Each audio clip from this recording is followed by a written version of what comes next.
So very good morning and जय हिंद। आप सबका एक बार फिर बहुत बहुत स्वागत है आपके अपने यूट्यूब चैनल जियोपॉल आईएएस पे। This is Shipra and here on आपकी सीरीज जो चल रही थी माजिद हुसैन की सीरीज, यहाँ पे चैप्टर 3 कर रहे हैं क्लाइमेटोलॉजी, और क्लाइमेटोलॉजी में part 5 we are on to part number 5। इससे पहले मैंने आपको जब एटमॉस्फेयर बताया, स्ट्रक्चर ऑफ एटमॉस्फेयर बताया, कॉम्पोजिशन ऑफ एटमॉस्फेयर बताया, and then right from that point of time to this point of time we have been discussing the important terms. ठीक है, क्लाइमेटोलॉजी में अगर मैम अपनी नैया पार लगानी है तो हमें कॉन्सेप्ट्स बहुत क्लियर रखने होंगे।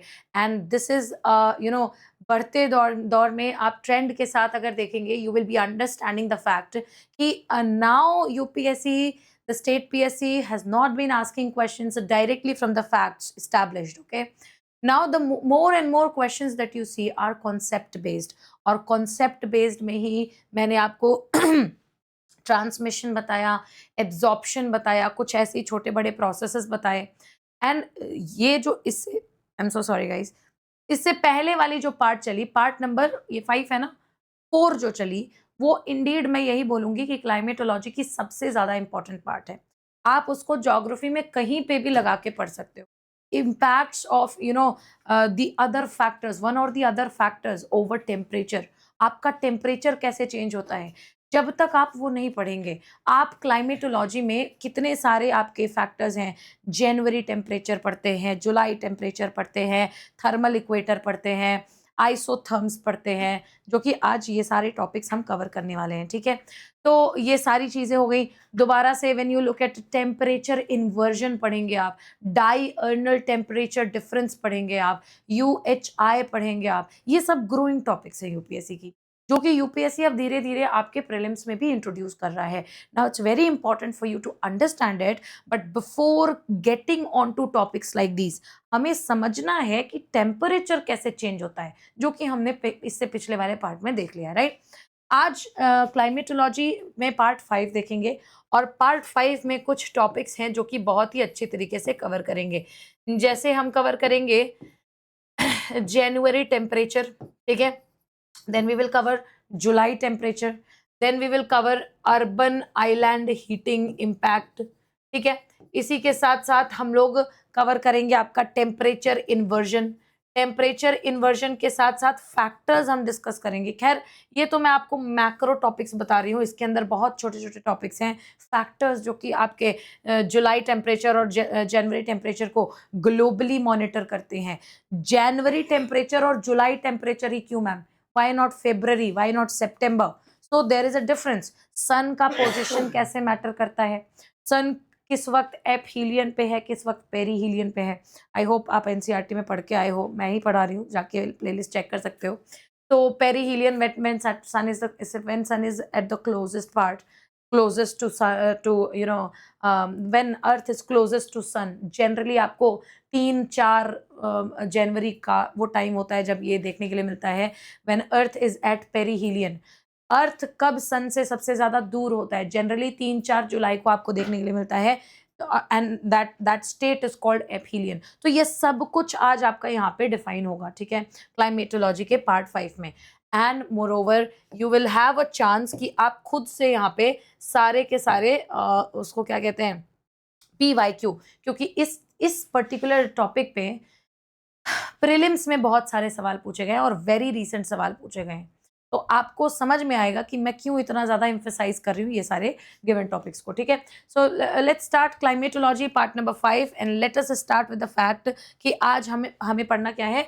आज we will study about January temperature. Okay, जनवरी तापमान, और जनवरी टेम्परेचर हम लोग जो पढ़ रहे हैं आज, इसको जनवरी टेम्परेचर, इसको बिल्कुल भी जनरलाइज्ड आइडिया में नहीं पढ़ना है। स्पेसिफिक मैम हम लोगों को क्या करना है, यूपीएससी का पेपर दे रहे हैं, सिविल सर्विसेज का पेपर दे रहे हैं, स्पेसिफिक टर्म्स आप हमें यूज करने हैं, स्पेसिफिक कॉन्सेप्ट हमें समझना है। जनवरी टेम्परेचर, सबसे पहले तो मैं आपको ये बता दूं कि जनवरी टेम्परेचर जो आपका यहाँ पे जिसकी बात की जा रही है, सबसे पहले तो खैर मैं आपको ये बता दूं कि टेम्परेचर का जो डिस्ट्रीब्यूशन पैटर्न होता है ना, वो अनइवन होता है। ये हम लोगों ने कल भी देखा था, ठीक है। So we will write it, बस जनरली लिख लेंगे the distribution of temperature is uneven, है ना। हर वक्त, हर टाइम, हर जगह एक जैसा नहीं हो सकता। तो the distribution of temperature is uneven at different, ठीक है, डिफरेंट टाइम, पहली चीज, ठीक है, रीजन यानी प्लेसेस, दूसरी चीज, ठीक है, एंड फेजेस यानी अलग अलग चरण में, अलग अलग काउंटर्स में। तो आपका जो टेम्परेचर होता है ऐसे बेसिकली डिस्ट्रीब्यूशन पैटर्न, जनरली आप यहाँ पे डिस्ट्रीब्यूशन पैटर्न भी लिखे तो ज्यादा सेंस देगा, ठीक है। The distribution pattern of temperature is uneven.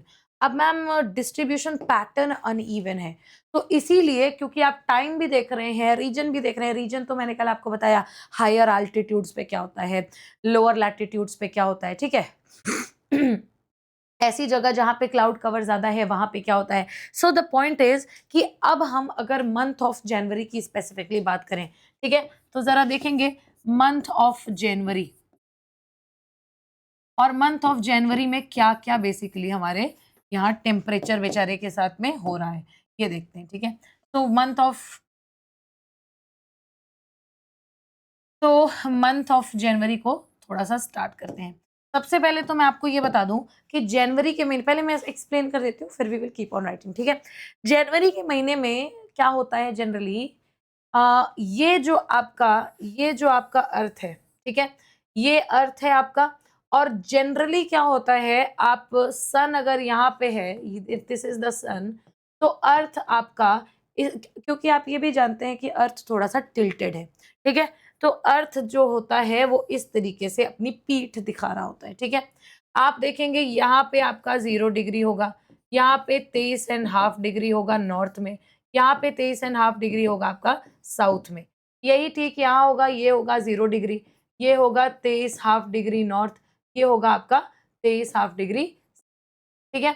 तो आप देख रहे हैं कि ये जो हमारा लाइट है, सनलाइट जो है वो डायरेक्ट वर्टिकल कहाँ पे गिर रहा है, डायरेक्ट वर्टिकल मैम इस लाइन पे गिर रहा है। ये इक्वेटर था, ये आपका ट्रॉपिक ऑफ कैंसर था।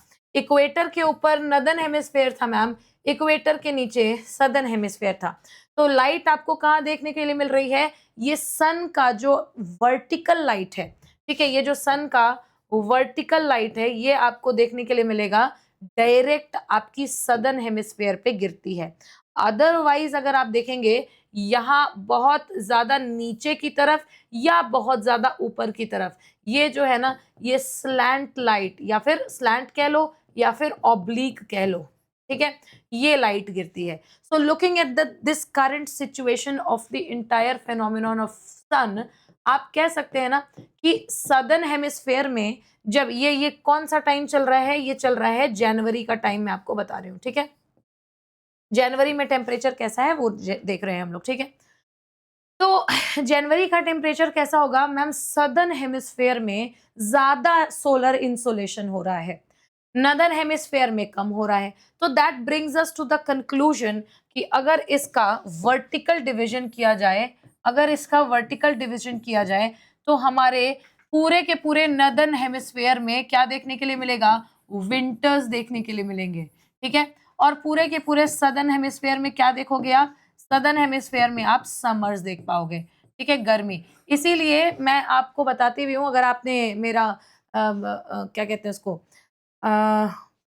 एनसीईआरटी एनसीईआरटी की क्लास अगर की है तो एनसीईआरटी में मैं जनरली एनसीईआरटी के टॉपिक तक सीमित नहीं हूँ, मैं हर एक टॉपिक को अच्छे से समझा के पीवाईक्यू वहां पे लगवा रही हूँ, बहुत ही बेनिफिशियल है, उसको आप देखें जरूर, ठीक है। तो मैंने आपको वहां पे भी बताया था कि देयर इज अ रीजन आपका क्रिसमस ठंड में पड़ता है, 25 December is winters for you, but Australia में क्रिसमस समर्स में पड़ता है, ठीक है। There is a difference of the places. तो इंटायरली मंथ ऑफ जनवरी में क्या हो रहा है आप देख पा रहे हैं ना, तो इसी चीज को बेसिकली ये पूरा फिनोमिनॉन जो हमने ड्रॉ किया है इसको हमें जरा सा लिखना है, इंक्लूडिंग इंडिया। अगर नदर्न हेमिस्फेयर की बात करें,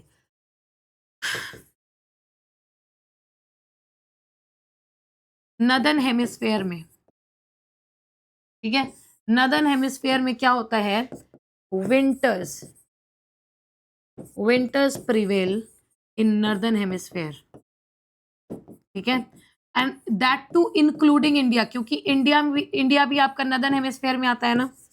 मैं ये मुझे लिखवाना नहीं चाहिए, ये आपका अंडरस्टूड होना चाहिए, लेकिन मैं लिखवा रही हूं ताकि आपका ध्यान यहाँ पे लगा रहे, ठीक है, इंक्लूडिंग इंडिया। ठीक है, including India the winters prevail in northern hemisphere.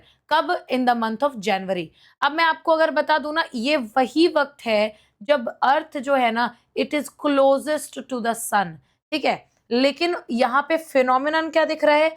अर्थ, अब देखो एक और बात समझने की कोशिश करो। ये देखो, ये आपका हो गया सन, ठीक है, और सन के इर्द गिर्द आपका अर्थ जो है चक्कर लगा रहा है। एक टाइम यहां था और एक टाइम यहां था, ठीक है। ये एक टाइम आपका सन जो है ये यहां था और एक टाइम आपका सन यहां था, ठीक है। सॉरी, ठीक है, ये हो गया आपका अर्थ और ये हो गया आप, ठीक है, ये चक्कर लगा रहा है। अब मैं आपको बोलूं कि ये अगर आप देख रहे हैं orbit of revolution, orbit of revolution अगर देख रहे हैं ना आप अर्थ का, तो ऑर्बिट में देखेंगे कि इस वक्त अर्थ ज्यादा करीब है आपके सन से। ये आपका सन है, ये अर्थ का पहला फेज और ये अर्थ का दूसरा फेज। एक टाइम पे अर्थ दोनों जगह नहीं हो सकता है, समझ रहे हो ना। ये अर्थ है भाई, अलग अलग टाइम का मैं पिक्चर बता रही हूँ।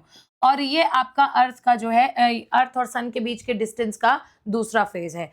अब जब जहां क्लोजेस्ट है ना, where earth and sun are the closest, इस एरिया को, इस टाइम को आप पेरीहीलियन बोलते हैं, ठीक है। और इस वाले टाइम को जब अर्थ सन से काफी दूर होता है, सबसे फारदेस्ट होता है, उसको आप एपहीलियन कहते हैं। पेरीहीलियन लगभग 3 से 5 जनवरी हर साल आपको देखने के लिए मिलेगा, ठीक है। वहीं दूसरी तरफ अगर बात करें तो एपहीलियन आपको देखने के लिए मिलेगा ये देखने के लिए मिलेगा 3 से 4 जुलाई के बीच में, ठीक है। कहने का मेरा मतलब ये है कि पेरीहीलियन और एपहीलियन के बीच में एक डिफरेंस है छोटा सा, जो आपको समझ में आना चाहिए। नाउ इस डिफरेंस को दिमाग में रखते हुए एक पॉइंट यहाँ पे बनाएंगे। पॉइंट ये है भाई कि अर्थ सन से क्लोजेस्ट कब है? Earth is closest to the sun, ठीक है। अर्थ सन से सबसे ज्यादा क्लोज होता है कब? At the time of perihelion. Basically बात क्या है कि earth is closest to the sun, और ये पूरा पूरा फिनोमिनॉन जो है इसको आप पेरीहीलियन कहते हैं। तो इज कॉल्ड उज कॉल्ड आप लिख करके अपना टाइम वेस्ट ना करें, ठीक है। तो इसको डायरेक्टली ब्रैकेट में हमने पेरीहीलियन लिख दिया। And when exactly is earth closest to the sun? It is on January 3 से लेकर के जनवरी 5। ऑन जनवरी 3 से लेकर के 5। Now the real point is, इसके बावजूद भी जैसे अर्थ सन से बहुत करीब है ना, तो गर्मी ज्यादा होनी चाहिए थी ना, क्योंकि सन के रेज ज्यादा पड़ेंगे, ज्यादा क्लोजली पड़ेंगे। फिर भी yet the temperature is low in northern hemisphere, ठीक है। फिर भी आप देखेंगे still despite being this fact, yet the temperature is low. कहां पे लो है? In northern hemisphere. Why? I am asking you the reason. क्यों कम है? डिस्पाइट बीइंग द फैक्ट कि ये वो वक्त है जब अर्थ सबसे ज्यादा करीब है सन के, फिर भी उत्तरी गोलार्ध में, फिर भी नॉर्दर्न हेमिस्फीयर में क्यों ऐसा है मैम कि ठंडी है या टेम्परेचर लो है? इसका सीधा सीधा रीजन है lower angle of sun, lower solar angle, and due to the tilt. It is due to the tilt of earth. और अर्थ कितने डिग्री से टिल्ट हुआ है? 23.5 डिग्री, ठीक है। 23.5 डिग्री का tilt due to the tilt of earth and lower solar angle. Low solar angle लिख लो, लो सोलर एंगल। और लो सोलर एंगल होता क्या है मैम? ये होता है, ये देख रहे हैं, ये सोलर एंगल यहां तक पहुंचते पहुंचते ऑलमोस्ट एंड हो जा रही है, राइट। तो यही जो इंटायर पिक्चर है ये मैं आपको यहाँ पे बता रही हूँ, that due to the tilt and the lower solar angle, you see कि यहाँ पे earth despite being the fact it is closest to the sun, yet the temperature out here is low. कहाँ पे लो होता है ma'am? Northern hemisphere में। One more factor is कि यहाँ पे जनवरी में जो सनरेज हैं, जैसे नॉर्दर्न हेमिस्फेयर की तो बात हम लोगों ने कर ली, अब अगर सदर्न हेमिस्फेयर की बात कर लें तो सदर्न हेमिस्फेयर में क्या होता है भाई, सदर्न हेमिस्फेयर में इस वक्त जो है मजा आ रहा है ट्रॉपिक ऑफ कैप्रिकॉर्न को, ठीक है, क्योंकि ट्रॉपिक ऑफ कैप्रिकॉर्न इस वक्त क्या कर रहा है, जरा मंथ ऑफ जनवरी, ठीक है, क्योंकि ट्रॉपिक ऑफ कैप्रिकॉर्न इस वक्त क्या फेस कर रहा है, direct vertical sunlight, vertical sun rays face कर रहा है। और वर्टिकल सनरेज से भी मेरा क्या मतलब है, that the sun rays are vertical and falling perpendicularly at tropic of cancer, इसीलिए यहाँ पे हाईएस्ट टेम्परेचर्स हैं, ठीक है। इट सदर्न हेमिस्फेयर जो है ना, sun rays are perpendicular, are sun rays are falling perpendicular, या तो perpendicular या फिर और vertical और vertically over tropic of Capricorn, और सीधा सीधा आप कह सकते हैं इन सदर्न हेमिस्फेयर, ठीक है।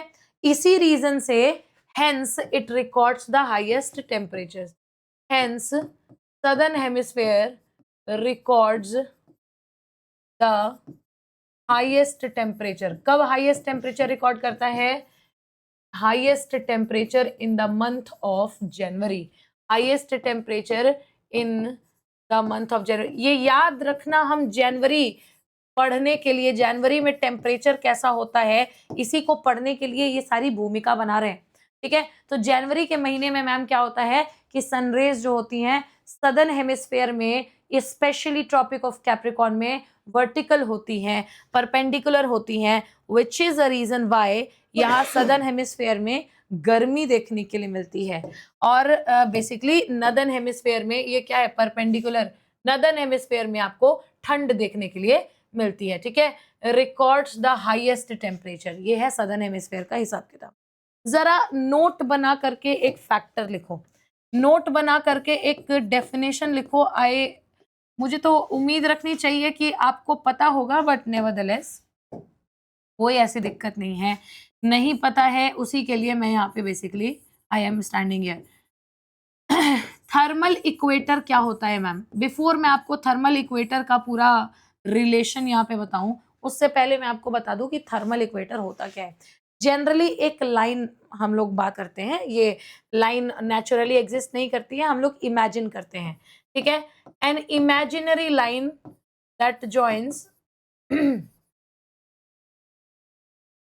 जॉइनिंग, कैसे, जो ऐसे एरियाज को ज्वाइन करती है, जैसे थर्मल, देखो नाम में ही है, इक्वेटर यानी कि एक लॉन्ग ड्रॉन लाइन हो सकती है, और thermal that is related to temperature and that to hot temperature. So a line that joins all the points, ठीक है, सारे पॉइंट्स ज्वाइन करती है, किसके सारे पॉइंट्स ज्वाइन करती है, of the highest mean temperature, मतलब ऐसे ऐसे जगह जहां पे one of the highest mean temperatures देखे जा रहे हैं, एक पर्टिकुलर टेम्परेचर क्रॉस हो चुका है, जो पर्टिकुलर टेम्परेचर को स्टैंडर्ड बनाया गया है, तो जो जगहें हाईएस्ट मीन टेम्परेचर को क्रॉस करती हैं, ऑल द पॉइंट्स वो सारी उन सारी जगहों को एक लाइन जोड़ती है, imaginary line joining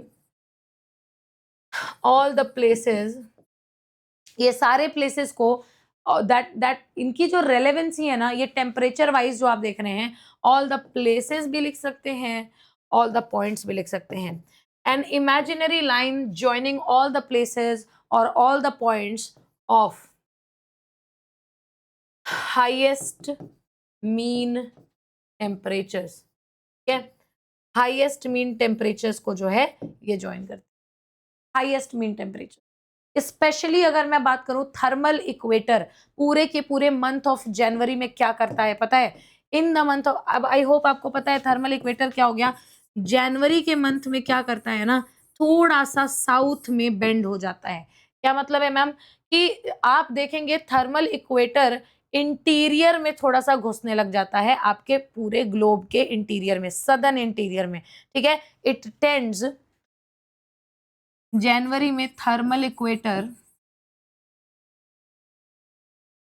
tends southwards, ठीक है, दक्षिणी ओर जाने लगता है और साउथ के सभी जगहों को कनेक्ट करने लगता है, ठीक है। Thermal equator tends southwards and southwards में भी into the interior of into the, और कुछ कुछ मेन कॉन्टिनेंट्स के एकदम अंदर वाले पोर्शन में, into the interior of some very main continents like your south America, ठीक है, लाइक अफ्रीका, ठीक है, लाइक ऑस्ट्रेलिया, इनके इंटीरियर में। देखो कोस्टल एरियाज में ज्यादा टेम्परेचर गर्म नहीं हो पाता, उसके पीछे रीजन है, मैं बताऊंगी, लेकिन इंटीरियर में बहुत ही ज्यादा टेम्परेचर जो है ना गर्म हो सकता है। ये सारे जो टेम्परेचर यहाँ पे जा करके टेंड हो रहे हैं, they are indicating higher temperature, और इन सारे जगहों के लैंड मासेस में रिकॉर्डेड हायर टेम्परेचर्स आपको दिखते हैं, recorded higher temperatures in such land masses, ठीक है, ये लैंड मासेस में आपका रिकॉर्डेड हायर टेम्परेचर्स होता है, ठीक है। तो व्हाट आई मीन टू से राइट ओवर हियर इज कि आपका सदर्न, आपका जो मंथ ऑफ जनवरी है ना, वो इस तरीके से आपके पूरे साउथ इंडिया में और नॉर्थ इंडिया में अलग अलग तरीके से दिखाई देता है। नदर्न इंडिया में मैम हम लोगों ने देखा कि कैसे यहाँ पे ठंड होती है, टेम्परेचर जो होता है वो लो होता है। It is what, it is winters in northern hemisphere. India में भी देख लो भाई, इंडिया में भी विंटर्स होते हैं क्योंकि इंडिया भी नदर्न हेमिस्फेयर में है। But when you talk about south southern hemisphere, then you see ma'am कि सारी इमेजिनरी लाइन जो कि एक सारे प्लेसेस को ज्वाइन करती हैं, ऐसे प्लेसेस जहां हाईएस्ट मीन टेम्परेचर्स होते हैं, एक जिसको हम लोग, जिस लाइन को हम लोग थर्मल इक्वेटर कहते हैं, थर्मल इक्वेटर भी साउथ में बेंड होने लगता है। और ऐसे कॉन्टिनेंट्स जैसे कि साउथ अमेरिका, आपका अफ्रीका, आपका ऑस्ट्रेलिया, ऐसे ऐसे कॉन्टिनेंट्स के इंटीरियर में जाने लगता है। और यही रीजन है इन द मंथ ऑफ जनवरी आपको ये सारे कॉन्टिनेंट्स जो हैं, इन सभी कॉन्टिनेंट्स के लैंड मासेस में highest temperature, higher temperature recorded देखने के लिए मिलेगा। सो इंटायरली हमारा जो डिस्कशन है, let us stick to January temperature. जनवरी टेम्परेचर के बारे में अगर जानना है और भी ज्यादा, तो एक और टर्म जरा यहाँ पे डिफाइन करो, आइसोथर्म। वैसे तो अगर आपने एनसीईआरटी अच्छे से पढ़ी है तो आपको पता होगा कि आइसोथर्म होता क्या है। जनरली सिमिलर टेम्परेचर वाले जो सारे पॉइंट्स है ना, सिमिलर या सेम जो सारे टेम्परेचर्स आपके, जो सारे प्लेसेस या पॉइंट्स हैं जहाँ पे सेम टेम्परेचर होता है, ठीक है, वैसे प्लेसेस को ज्वाइन करने वाली लाइन आपकी आइसोथर्मल होती है। जनरली होता क्या है, it is an imaginary line which is drawn, एक ऐसी काल्पनिक रेखा है जिसको बनाया जाता है ऑन अ मैप या फिर on a chart that connects different places having same temperature.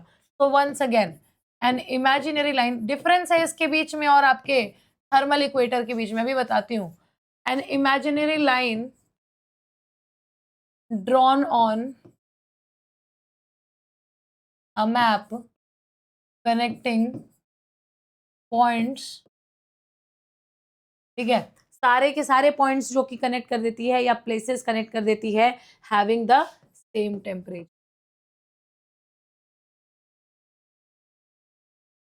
Having the same temperature. अच्छा भाई, इसमें आइसोथर्म में और थर्मल इक्वेटर में क्या डिफरेंस है मैम? तो आप देख रहे हैं थर्मल इक्वेटर केवल उन पॉइंट्स को जोड़ता है जहां पे हाईएस्ट मीन टेम्परेचर आपको देखने के लिए मिलेगा, लेकिन हाईएस्ट टेम्परेचर की बात नहीं है, हाई हो चाहे लो हो, सारे सिमिलर टेम्परेचर्स वाली जगहों को जोड़ने वाली लाइन आपकी क्या होगी?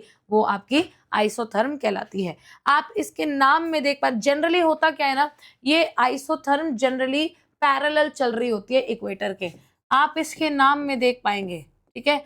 आइसो, आइसो मतलब आपका सिमिलर, ठीक है, आइसो मतलब आपका होता है सिमिलर, और दूसरा है थर्म, ठीक है, तो थर्म मतलब आपका हो जाता है टेम्परेचर। तो इसी से जो है आपका वर्ड बना हुआ है आइसोथर्म, ठीक है, आइसोथर्म। अभी आइसोथर्म के बारे में हम बात कर रहे हैं, इंडिया में आइसोथर्म का कितना बड़ा रोल होता है ये अगर देखा जाए, ठीक है, isotherm, role of isotherm in India, ठीक है, role of isotherm in India. तो क्या होता है मैम आइसोथर्म इन इंडिया, कैसे आइसोथर्म काम कर रहा है? आइसोथर्म यानी कि सिमिलर जगह पे जो टेम्परेचर है उन जगहों को बेसिकली जोड़ने वाला काम। यानी कि मैम जनवरी टेम्परेचर जो हमारा बताया जा रहा है वर्सेस जुलाई टेम्परेचर जो हमारा हम अभी आने वाले टाइम में पढ़ने वाले हैं। तो आइसोथर्म का रोल भी बहुत ज्यादा है। ये जो है ये मैं आपको तब बताऊंगी, टू बी कंटिन्यूड अभी यहाँ पे लिख रही हूँ। ये मैं आपको तब बताऊंगी जब अभी जनवरी टेम्परेचर खत्म करके जुलाई टेम्परेचर भी कंप्लीट कर लेंगे। Then we will jump on to this table, और ये टेबल जो है कंप्लीट करेंगे कि किस तरीके से आइसोथर्म आपकी जो है जनवरी में इंडिया में जब आइसोथर्म की बात होती है तो वो नॉर्थ इंडिया से साउथ की तरफ बेंट होने लगती है। ठीक है, और ये जो है क्योंकि नॉर्थ से थोड़े कोल्ड विंड्स आ रहे हैं, इसीलिए आपका जम्मू कश्मीर हो गया, पंजाब हिमाचल हो गया, वो सारे एरियाज आपके जो हैं वो सारे जनवरी में ठंडे हो जाते हैं। ठीक है, and in such a way you will see जुलाई में ऐसा कुछ नहीं होता है। जुलाई में they are just travelling parallelly. ठीक है, और they are getting affected by the south west monsoon seasons. ठीक है, तो इस तरीके से हम लोग थोड़ा सा डिटेल में आइसोथर्म को जो है डिस्कस भी करेंगे in a very short period of time. ठीक है, आगे चलते हैं। अभी मैं अगर आपको जनवरी में बताऊं, जैसे इंडिया का जनवरी का क्या हिसाब किताब होता है। ठीक है, जनरली आपको मैं बताऊं इंडिया में आपके जनवरी का टेम्परेचर, ये तो खैर इसको थोड़ा सा स्किप करते हैं थोड़ी देर के लिए। टेम्परेचर वेरिएशन, टेम्परेचर वेरिएशन, ठीक है, ऑफ जनवरी इन इंडिया। जनवरी का हिसाब किताब तो अब आपने देख लिया ना कि कैसे क्या होता है जनवरी में। तो अब बता दीजिए कि इंडिया में कैसा हिसाब किताब जनवरी में देखने के लिए मिलता है। तो एक आइसोथर्म जो है वहां से हम स्टार्ट करते हैं 10 डिग्री। अभी मैं आपको इसका मैप भी दिखाऊंगी। ठीक है, हम जो है स्टार्ट करते हैं पहले पॉइंट से। हमारा जनवरी में जो 10 डिग्री सेल्सियस वाला आइसोथर्म है ना, सबसे पहले लग करके आता है। ये जो है आपके जम्मू कश्मीर पंजाब हरियाणा के एरियाज को टच करते हुए निकलता है। ठीक है, सो ये कोई लाइन नहीं है, ये हम इमेजिन कर रहे हैं। जब 10 डिग्री सेल्सियस वाले आइसोथर्म ने पंजाब हरियाणा को टच किया, इससे आप बेसिकली क्या समझेंगे? The only thing that you can understand is कि भाई यहाँ पे बहुत ही ज्यादा इंपॉर्टेंट है ये समझना, this isotherm if it touches Punjab, if it touches Haryana, तो वो दोनों एरियाज जो है ना, इसका मतलब ये है कि दोनों ही जगहों पर इस पर्टिकुलर टाइम में ठंड का माहौल है और आपके 10 डिग्री सेल्सियस का तापमान है। तो जनरली जो 10 डिग्री सेल्सियस वाले आइसोथर्म्स जो होते हैं ना, वो डिप डाउन करने लगते हैं। 10 degree Celsius isotherms dip dip down, not isotherms but एक ही होता है ना, इट डिप्स डाउन। ठीक है, डिप्स डाउन एंड टचेस, या फिर dips down touching Punjab and Haryana. ठीक है, तो अब आपको आइसोथर्म का मतलब पता है, तो आप समझ सकते हैं कि पंजाब और हरियाणा में जनवरी के टाइम आपको कैसा माहौल देखने के लिए मिलेगा। ठीक है, कैसा मौसम आपको देखने के लिए मिलेगा। इन द सेम रन मैं आपको बता दूं 20 डिग्री का आइसोथर्म जो है जनवरी के टाइम पे सेंट्रल इंडिया से पास कर रहा होता है। 20 डिग्री सेल्सियस का isotherm passes through central India. और साउथ इंडिया की बात कर लीजिए, सेंट्रल इंडिया और साउथ इंडिया की अगर बात कर लीजिए, डिस्पाइट बीइंग द फैक्ट कि साउथ इंडिया हमारा इक्वेटर से थोड़ा सा करीब है, फिर भी टेम्परेचर डिक्लाइन होता है। क्यों? क्योंकि जनवरी टेम्परेचर का इफेक्ट है। ये जो मैंने टॉपिक यहाँ पे डाल रखा है आपके सामने, ये टॉपिक नॉर्मल कुछ वर्ड नहीं है, ये जनवरी टेम्परेचर अपने आप में ही एक बहुत बड़ा जो है इफेक्ट है। और जनवरी टेम्परेचर को आप देखेंगे ना, इन एवरी वेज जुलाई टेम्परेचर जनवरी टेम्परेचर बहुत बड़ा चेंज जो है टेम्परेचर में ग्लोबली लेकर के आता है। So 20 degree isotherm passes through central India, first thing. Second thing, third thing is, this is the second thing. 25 degree isotherm, it goes through what? It goes through South India. 25 degree isotherm passes through South India. ठीक है, ये जो है south India से निकल के जाता है। ये है इंडिया का हिसाब किताब। जब भी हम टेम्परेचर के बारे में बात कर रहे हैं, कब बात कर रहे हैं? जनवरी में। अब ग्लोबल टेम्परेचर वेरिएशन क्या है भाई? ग्लोबल कैसा सिचुएशन है? Global temperature variation, global temperature variation, ठीक है, in the month of January. जनवरी में इंडिया में तो मैम ये हो रहा है, लेकिन ग्लोबली क्या हो रहा है, वैश्विक स्तर पे क्या हो रहा है, ये हमें थोड़ा सा यहाँ पे देखना पड़ेगा। तो ये जब एक ये लास्ट टॉपिक समझ लोगे ना, ग्लोबल टेम्परेचर वेरिएशन जनवरी में, तो समझ में आएगा एक मैप जो मैं अभी right here I will open in front of you. जनवरी के महीने में आपके पूरे पृथ्वी के ऊपर जो कोल्डेस्ट रीजन है, कोल्डेस्ट रीजन रिकॉर्डेड, ठीक है, वो होता है साइबेरिया। और वहीं से जो ठंडी हवाएं आती हैं उनको आप कहते हैं साइबेरियन करंट्स, ठीक है। तो ये कोल्डेस्ट रीजन जो रिकॉर्ड किया जा रहा है the month of January, it is coldest, मतलब सबसे ज्यादा cold, the coldest area in January globally in the month of January is Siberia, ठीक है। सेकेंड मोस्ट इंपॉर्टेंट थिंग ये है कि आपके रशिया में भी दो जगहें हैं, ठीक है। वहां पे लास्टली 1922 तक हम लोगों ने निरंतर टेम्परेचर्स रिकॉर्ड किए हैं। वहां मैक्सिमम टेम्परेचर आपका -68 डिग्री सेल्सियस आता है और एवरेज डेली टेम्परेचर आपका -50 से 55 डिग्री सेल्सियस बेसिकली आता है। तो डेली एवरेज की बात कर लीजिए चाहे मैक्सिमम एवरेज की बात कर लीजिए, वेरखोयांस्क एक नाम है, एक जगह का नाम है, और एक है ओयाना कान, ठीक है। प्लीज अंडरस्टैंड कि ये सारे जो हैं आपके नदर्न कंट्रीज हैं। साइबेरिया का भी अगर आप लोकेशन देख लेंगे, ठीक है, ओया मकान देख लीजिए या फिर वर्क। अच्छा, एक और बात ये है कि रशिया में ये दोनों स्थित हैं, इसमें तो फिर आपको समझ जाना चाहिए कि ये ऐसे टेम्परेचर वेरिएशन वाले प्लेसेस ज्यादा हैबिचुअल ऑफ पॉपुलेशन नहीं होते होंगे। यहाँ पे population is relatively very low या फिर नो पॉपुलेशन इज देयर, ठीक है। तो यहाँ पे आपको मैं बता दूं, रशिया की बात करें, वेरखोयांस्क हो गया, रशिया के कुछ एरियाज हैं जैसे वेरखोयांस्क हो गया, और ओया कहाँ लिखूं, वेरखोयांस्क हो गया, वेरखोया। अच्छा, one more thing I would like to tell you is कि जनवरी टेम्परेचर को कभी भी रिलेट कीजिए सदर्न और नदर्न का डिफरेंस जरूर मालूम कीजिए।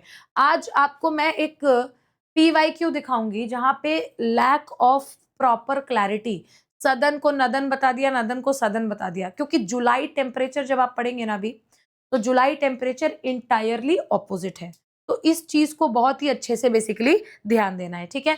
तो आपका वर्खोयांस्क हो गया और ओया, ओया मैकॉन हो गया, ओया मैकॉन, ठीक है। ये दोनों आपके रशिया में हैं, और इनसे रिलेटेड अगर आपको मैं बताऊं, the very first point I would give about them is maximum recorded temperature इनका जनवरी में, मैक्सिमम रिकॉर्डेड टेम्परेचर इनका जनवरी में जो होता है वो होता है लगभग -68 डिग्री सेल्सियस। ये माइनस जो है ना, इसको उड़ा मत देना, 68 लिख दोगे तो अर्थ का अनर्थ हो जाएगा, ठीक है। और डेली का एवरेज जो है ना, डेली एवरेज टेम्परेचर जो है यहाँ पे आपको देखने के लिए मिलेगा -50 से -55 degree Celsius, -50 to -55 degree Celsius. तो ये दोनों भी अपने आप में एक बहुत बड़े आंकड़े हैं, और आप देख रहे हैं once in an entire year, ये एक मतलब जनवरी और फरवरी और दिसंबर ये तो चल ही रहा है आपका पूरा महीना ऐसे ही, लेकिन once in an entire time, once in an entire year आपको देखने के लिए मिलेगा कि temperature can even reach up to -68 degree Celsius, which is huge, which is extreme. मतलब आप खुद सोचिए कि at this point of time -68 degree Celsius और -100 में कितना ही डिफरेंस है, ठीक है। हमने ट्रोपोस्फेयर का सबसे ऊंचा लेयर पढ़ा था -57। तो ये जो है बहुत ही ज्यादा डिफरेंस जो है कार्व आउट करके हमें दे रहे हैं। यानी कि मैम अगर ग्लोबल जनवरी टेम्परेचर हम लोग जानने की कोशिश करें, देखो टेम्परेचर तो आप जान गए हैं, लेकिन पैटर्न, ग्लोबल जनवरी टेम्परेचर पैटर्न अगर जानने की कोशिश करें, ग्लोबल जनवरी टेम्परेचर पैटर्न अगर जानने की कोशिश, तो ये क्या होगा? सबसे पहले तो मैं आपको कुछ एस्पेक्ट्स बता दूं, वहां पे मैं कुछ एस्पेक्ट्स लिख दूंगी, जैसे नदन में होगा, सदर्न हेमिस्फीयर में क्या होगा और इक्वेटर पे क्या होगा। आपका काम है, आप कुछ मत याद रखो, बस ये टेबल जरूर याद रखो, तो आप कभी भी इसमें कंफ्यूज नहीं होंगे। The very first is we will talk about northern hemisphere. ठीक है, हम नदर्न हेमिस्फीयर के बारे में बात करेंगे, बात तो सारी हो चुकी है, बस कंक्लूड करेंगे। ठीक है, second is we will talk about southern hemisphere.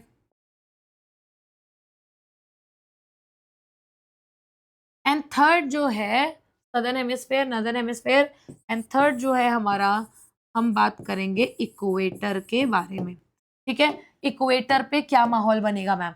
Northern hemisphere में आप जानते हैं it is inclusion of 3 continents, मुख्य तौर से आपकी एशिया इसमें आ जाएगी, आपका यूरोप इसमें आ जाएगा, ठीक है, आपका कौन आ सकता है, नॉर्थ अमेरिका इसमें आ जाएगा। ठीक है, north America will be a place. और वहीं आप दूसरी तरफ सदर्न हेमिस्फीयर वाले रीजन में भी अफ्रीका वगैरह को देख सकते हैं, ऑस्ट्रेलिया हो गया, साउथ अमेरिका हो गया, अफ्रीका हो गया, मैं हैबिचुअल प्लेसेस की ज्यादा बात कर रही हूँ। ठीक है, साउथ अमेरिका हो जाता है आपका, अफ्रीका हो जाता है, ठीक है, और आपका ऑस्ट्रेलिया हो जाता है, और इक्वेटर तो भाई आपका पूरा इक्वेटोरियल रीजन ही बच गया। ठीक है, तो ये इन जगहों पर कैसा आपको टेम्परेचर पैटर्न देखने के लिए मिलेगा? सबसे पहले तो नदर्न हेमिस्फीयर में मैम जनवरी में हम देख पा रहे हैं very low solar insolation. Solar insolation कितना लो है ना, सन रेज कितनी कम पहुंच रही है ना, तो आपकी जो है यहाँ पे नदर्न हेमिस्फीयर में क्या हो जाएगा, it will be very low temperature, very cold, very cold, और ब्रैकेट में लिखो लो टेम्परेचर। क्यों?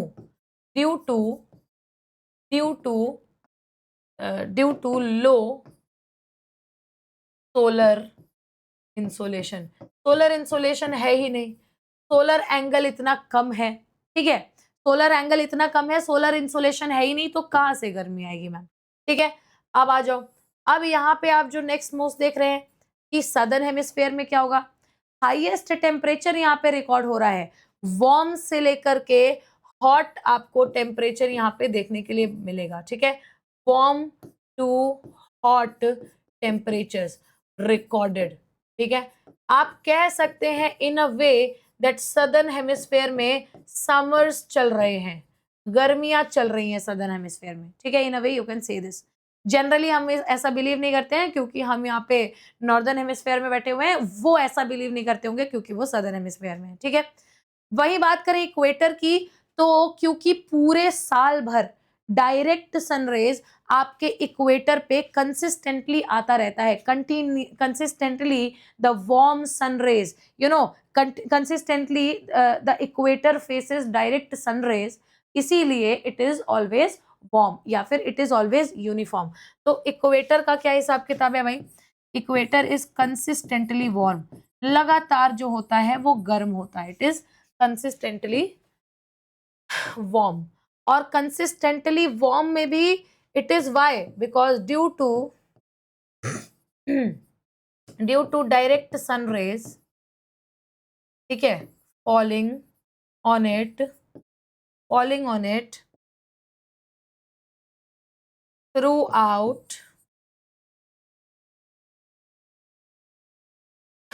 Out the year, as easy as this. Equator का क्या है, कंसिस्टेंटली वार्म रहेगा, नदर्न हेमिस्फेयर का क्या है, वेरी कोल्ड रहेगा, और सदर्न हेमिस्फेयर का क्या है, ये वार्म टू हॉट रहेगा, क्योंकि यहाँ पे हमें समर्स देखने के लिए मिलता है। आपका पूरा हिसाब किताब जनवरी टेम्परेचर का यहाँ पे खत्म हो जाता है। मैं आपको कुछ ऐसी बातें भी बता दूं यहाँ पे जो शायद से आप, माजिद हुसैन में ऑफकोर्स दी हुई है लेकिन बहुत स्कैटर्ड वे में दी हुई है, it's not possible for one to go for a very first reading and to take out notes like these। एक बार रीडिंग, दो बार रीडिंग से ये नहीं आएगा। जब तक आपने मल्टीपल सोर्सेज, मल्टीपल बुक्स नहीं पढ़ी हुई है, तो आपको नहीं समझ में आएगा कि क्या क्या फैक्टर्स को आप अकाउंट में ले सकते हैं। ठीक है, तो यहाँ पे कुछ फैक्टर्स जरा मैं अगर आपको गिना दूं कि जो फैक्टर्स आपके जनवरी टेम्परेचर जैसा है वैसा ही क्यों है? तो जनवरी टेम्परेचर को ऐसा बनने के लिए कुछ कारक जो उसके ऊपर असर डालते हैं, कौन कौन से कारक हैं? फैक्टर्स अफेक्टिंग जनवरी टेम्परेचर। जनवरी टेम्परेचर पे असर डालने वाले जो आपके फैक्टर्स हैं वो क्या क्या है? तो जरा गिनते हैं, ठीक है। कौन कौन से फैक्टर्स बेसिकली हो सकते हैं? सबसे पहला फैक्टर जो मैं आपको यहाँ पे गिना दूं, आई विल ऑल्सो एक्सप्लेन इट। सबसे पहला फैक्टर आपका हो जाता है लैटिट्यूड्स, ठीक है। लैटिट्यूड्स हो जाते हैं। अब जब मैं लैटिट्यूड की बात कर रही हूं, I will always be talking about the fact कि जहां आप देखते हैं जनवरी में, जहां आप नॉर्दर्न हेमिस्फेयर वाले लैटिट्यूड्स में चले गए, आपको वहां पे लोअर टेम्परेचर दिख जाता है। तो लैटिट्यूड मैटर करता है, इफेक्ट कर रहा है। Low temperature on northern latitudes. North वाले लैटिट्यूड्स पे आपका कंपैरेटिवली लो टेम्परेचर होता है। कंपैरेटिवली क्या भाई, नदर्न हेमिस्फेयर में पूरी ठंडी है, ठीक है। फिर मैं अगर बता दूं अल्टीट्यूड्स, ये तो खैर आपने कल भी पढ़ा था, देखो ये हर जगह आपका यूज होगा। अगर कल मैंने नहीं पढ़ाया होता तो कैसे लैटिट्यूड इफेक्ट करता है, कैसे अल्टीट्यूड, ये मुझे आज आपको फिर पढ़ाना होता।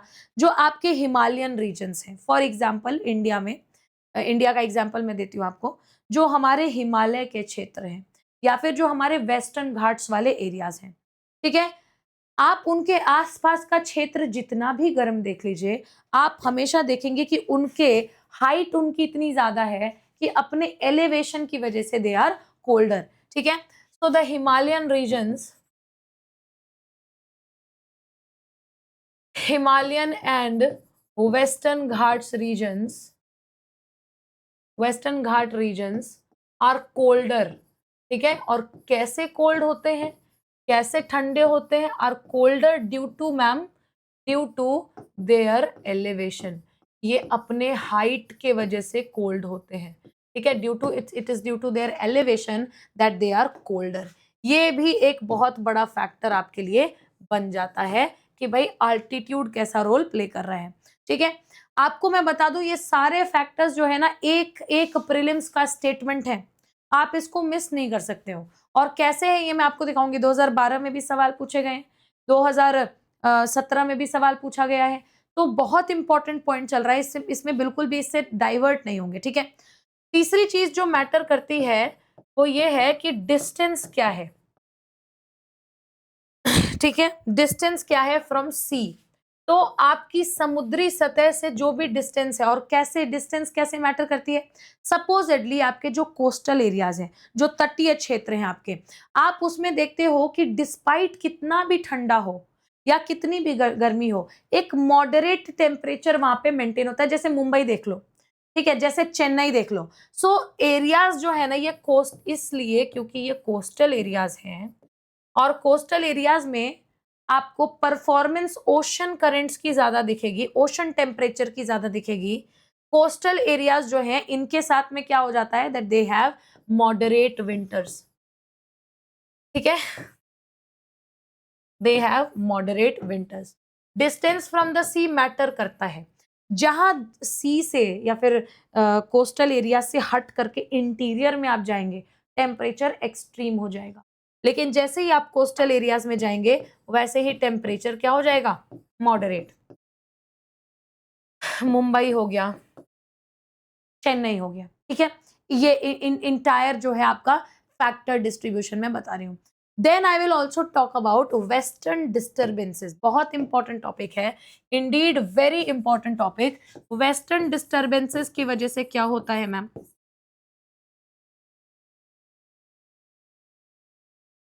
वेस्टर्न डिस्टर्बेंसेस आपको बता दूं होता क्या है जनरली, कि आपका जो बेसिकली नॉर्थ वेस्ट इंडिया है ना, तो नॉर्थ वेस्ट इंडिया में वेस्टर्न एरिया से रेन ले आया जाता है, मतलब rain and snow is brought to the north west India.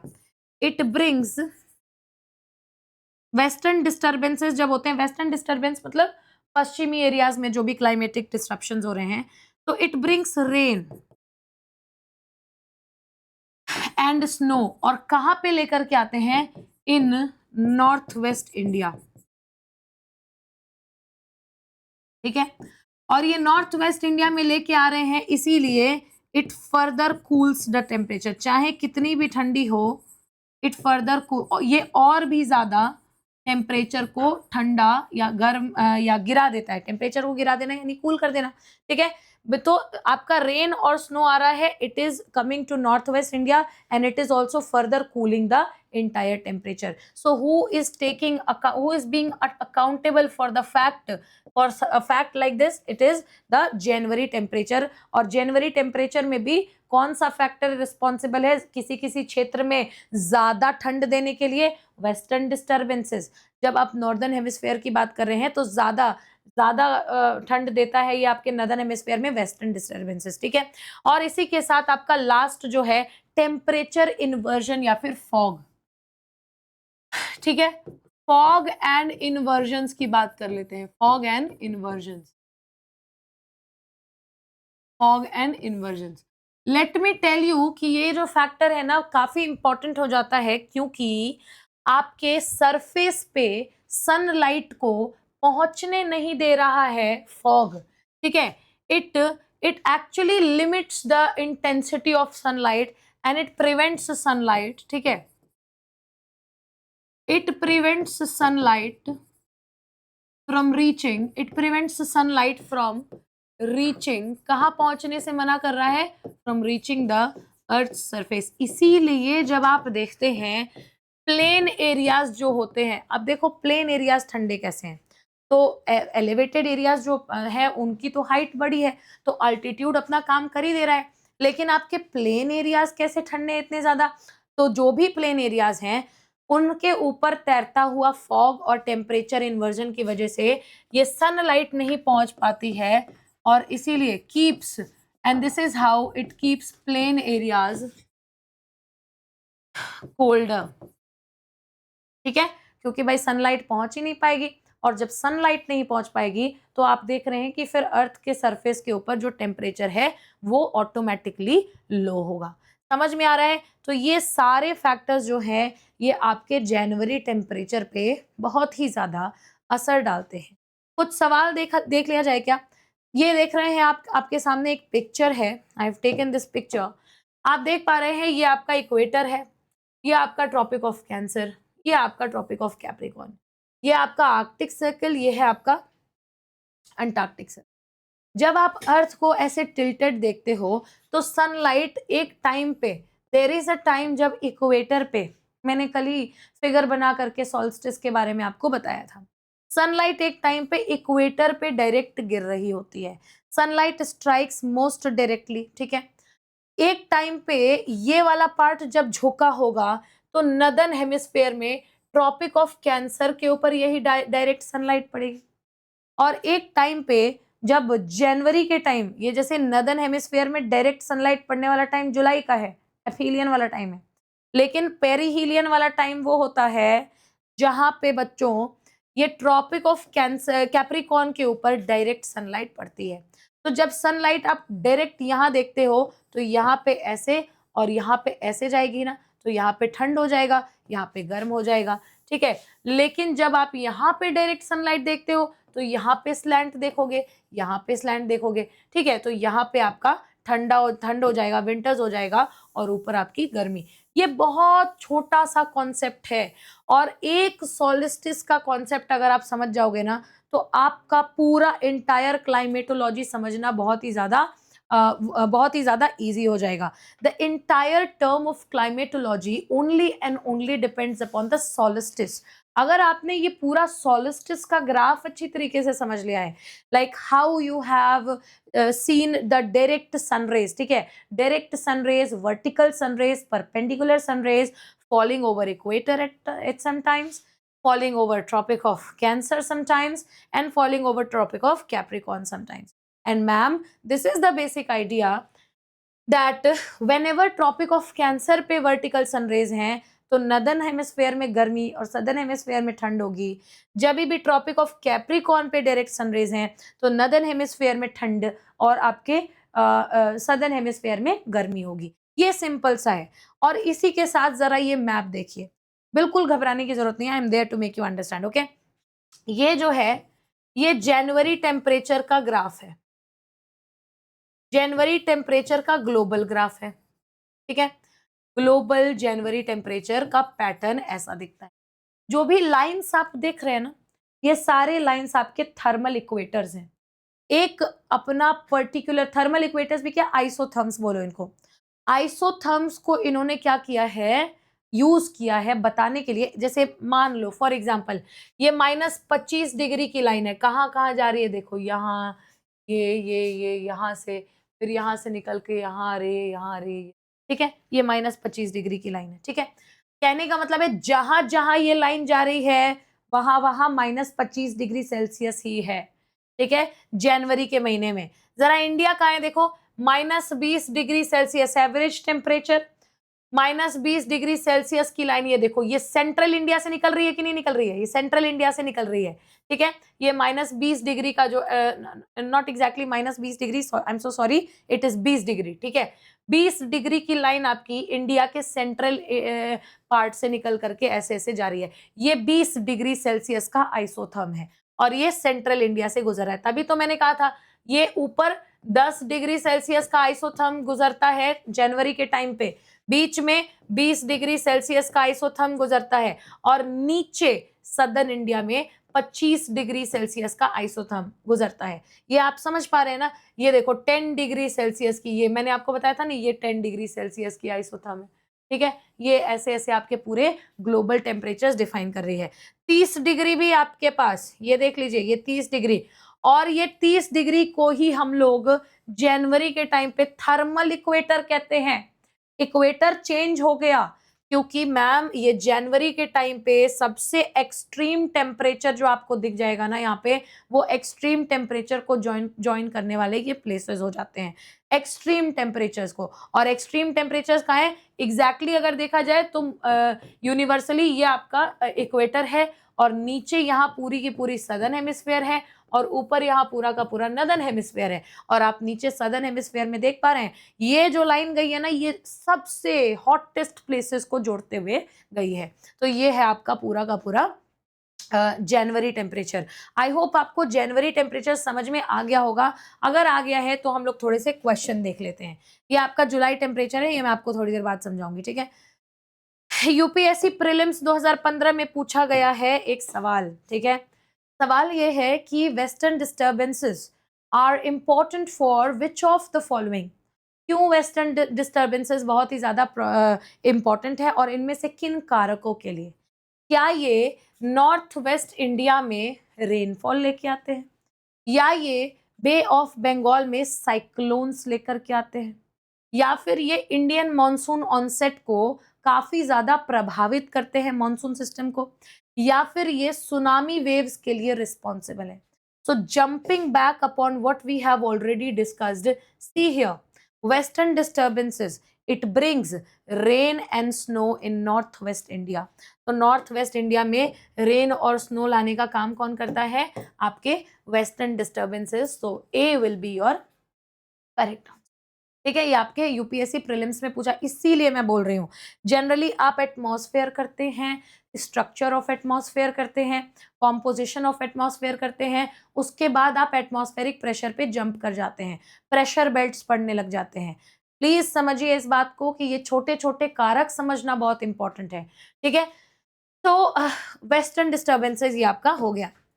अब आप देखिए यूपी पीसीएस में 2022 में सवाल पूछा है, what causes dense fog in north India during January.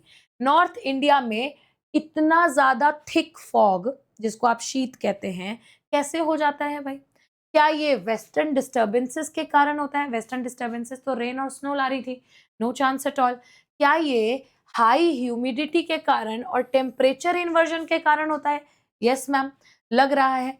Monsoon retreat के कारण होता है या एल नीनो का प्रभाव है। इसके लिए भी आपको चलना होगा इस पूरे के पूरे स्लाइड पे। फॉग के साथ टेम्परेचर इन्वर्जन दिख रहा है, और टेम्परेचर इन्वर्जन की वजह से ही आप देख रहे हैं फॉर्मेशन ऑफ फॉग हो रहा है। और इसी कारण आप ये भी देख रहे हैं कि ह्यूमिडिटी भी क्योंकि बहुत बढ़ी हुई है, and temperature inversion is also playing its part, you see dense fog is formed in north India during January. ठीक है, देखिए जरा, in January the temperature gradient कैसा है आपका? अगर ये भारत है तो टेम्परेचर इस तरीके से हॉरिजॉन्टली डिवाइड होता है, अलग अलग होता है, या वर्टिकली अलग अलग होता है? तो मैम हम लोगों ने तो वर्टिकल ही देखा है, हम लोगों ने यहाँ पे मैम देखा है, आपने यहीं पे दिखा दिया है कि किस तरीके से इंडिया में नॉर्थ में 10 डिग्री सेल्सियस है, सेंट्रल इंडिया में 20 डिग्री सेल्सियस है, और साउथ इंडिया में आपका 25 डिग्री सेल्सियस है। तो टेम्परेचर ग्रेडियंट हमारा कहां से कहां तक जा रहा है मैम? नॉर्थ से साउथ में जा रहा है। तो what can be our correct answer? It is north to south. All because you understand the question, और आपने ये लेवल टच किया है, आप ये सारे क्वेश्चन कर ले जाते, ये सारे आपके पीवाईक्यूज हैं। विच of the following is true about January temperature in India? भारत में जनवरी टेम्परेचर कैसा होता है बताओ? कोस्टल एरियाज जो होते हैं मैम, ठीक है, वो इंटरनल एरियाज, बीच के एरिया से ज्यादा कोल्ड होते हैं, ठंडे होते हैं।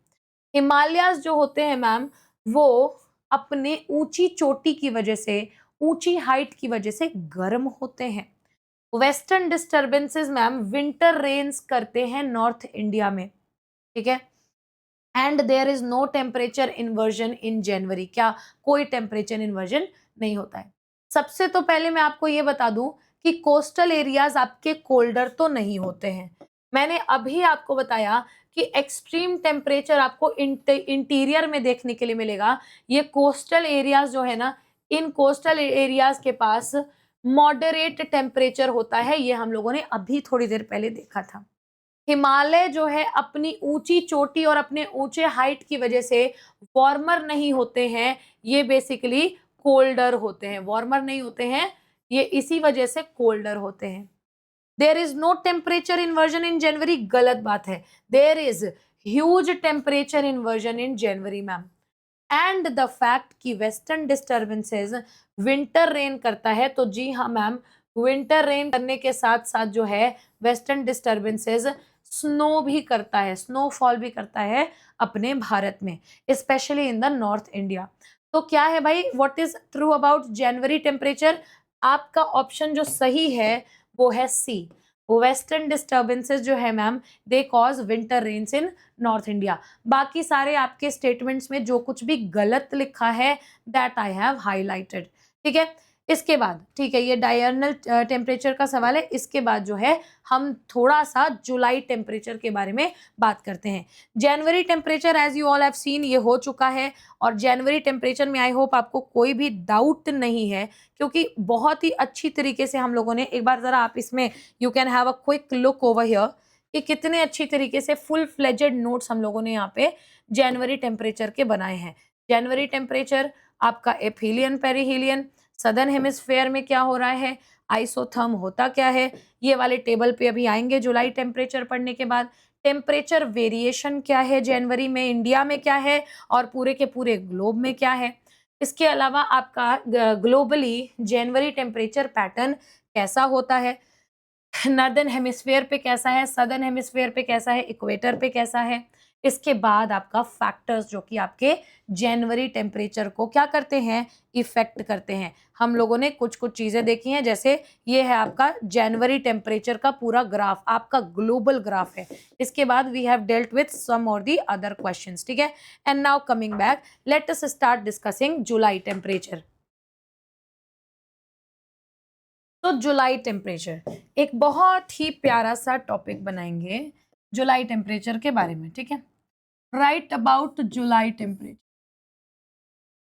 और जितने भी डायमेंशंस जनवरी टेम्परेचर में कवर किए हैं वो सारे डायमेंशंस अपने जुलाई टेम्परेचर में भी कवर करेंगे, ठीक है। Right, now let us come to the factor number 1। जुलाई टेम्परेचर में मैं मीन जुलाई टेम्परेचर की अगर बात करूं तो समर्स में जनरली लॉन्गर डेज आपको देखने के लिए, लॉन्गर डेज और summer longer days including vertical angle of sun rays, जो सब कुछ आपको जनवरी टेम्परेचर में सदर्न हेमिस्फेयर में देखने के लिए मिलता था, now you will be able to see it in northern hemisphere. ठीक है, तो पूरी की पूरी कहानी जो है बदल चुकी है, पलट चुकी है, एंड कर्मा इज बैक। ठीक है, कर्मा ही है एक तरीके का सदर्न हेमिस्फेयर के लिए, जो किया है, जितने मजे किए हैं, अब जो है नदर्न हेमिस्फेयर उतने मजे करेगा। तो जनरली इसको कैसे बोल सकते हैं, the longer days of summers and vertical angles. ठीक है, the longer days of summers and vertical solar angle, vertical angle of sun या फिर वर्टिकल सोलर एंगल। ठीक है, ये दोनों का दोनों जो फीचर है वो कहां देखने के लिए मिलता है, is seen in NH, NH that stands for northern hemisphere. ठीक है, नदर्न हेमिस्फेयर में आप देखेंगे कि जो थर्मल इक्वेटर जिसकी बात कर रहे थे, जो आपके जनवरी टेम्परेचर में नदर्न हेमिस्फेयर में साउथ को बेंड कर रहा था, वो थर्मल इक्वेटर अब थोड़ा सा नॉर्थ को बेंड करेगा। ठीक है, with little bit high summer sun, summer sun को थोड़ा सा ऊपर, थोड़ा नॉर्थ की तरफ लेकर के जाएगा, और जहां जहां पहुंचेगा आप देखिए ग्रुप ऑफ कंट्रीज जैसे कि लीबिया है, इजिप्ट है, सऊदी अरेबिया है, पर्शियन कंट्रीज है, इन सबको क्रॉस करते हुए लिटिल बिट आपका जो है नॉर्थ को शिफ्ट होगा। तो थर्मल इक्वेटर क्या है अब तो बताने की जरूरत नहीं है ना।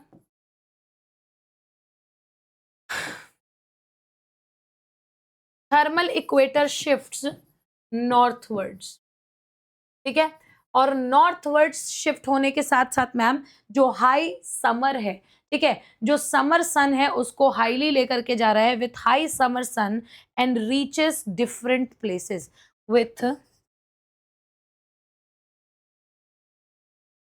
High summer sun and it reaches different places. कैसे डिफरेंट प्लेसेस मैम, जैसे कुछ कंट्रीज के नाम यहां लिख लो जहां थर्मल इक्वेटर शिफ्ट दिखाई देगा, लीबिया, इजिप्ट, ये वो कंट्रीज हैं जहां से आपको थर्मल इक्वेटर जनरली जुलाई टेम्परेचर में नदर्न हेमिस्फेयर में पास होते हुए नजर आएगी। ठीक है, you have Saudi Arabia, you have Persian countries, you have Iran. ठीक है, और आप देख सकते हैं कि किस तरीके से सिमिलर लाइन ने इस तरीके से इन्हें बांध करके रखा हुआ है। In fact there is no doubt if you can mention central Pakistan, central Pakistan and even central India, India के भी कुछ पार्ट्स। ठीक है, यहाँ पे आपको थर्मल इक्वेटर के नॉर्थवर्ड शिफ्ट का कुछ ना कुछ बेसिकली फिजिबिलिटी या फिर कुछ ना कुछ इफेक्ट दिखाई देगा। यहाँ आपको मैं बता दूं एक प्लेस है अल अजीजिया, अल अजीजिया में आपको रिकॉर्डेड हाईएस्ट टेम्परेचर देखने के लिए मिलता है। ठीक है, एक फैक्ट ये है, जुलाई टेम्परेचर में recorded highest temperature northern hemisphere में at this time, recorded highest temperature is seen in Al Aziziyah, और यहाँ पे ये जो इसका मैक्सिमम है आपको 58, माइनस नहीं लगाया है, 58 डिग्री सेल्सियस देखने के लिए मिलता है।